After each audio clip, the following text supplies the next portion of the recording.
Hey friends, if Valorant is not working on Windows 11, then I will guide you through the resolution. Now, obviously, you need to make sure that the system specifications are up to the mark. But Valorant does not have very high system specifications.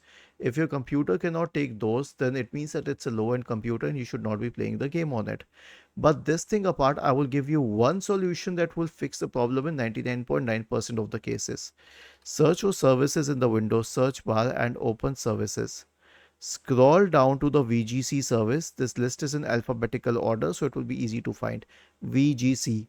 Right click on it, select properties, change the startup type to automatic, click on start. Let it start. It needs a few seconds. It's a heavy service. Okay. And once it starts, click on apply and then on OK. Now launch Valorant again. If it doesn't work, restart your computer and launch Valorant again. It will work 100%. Was this helpful?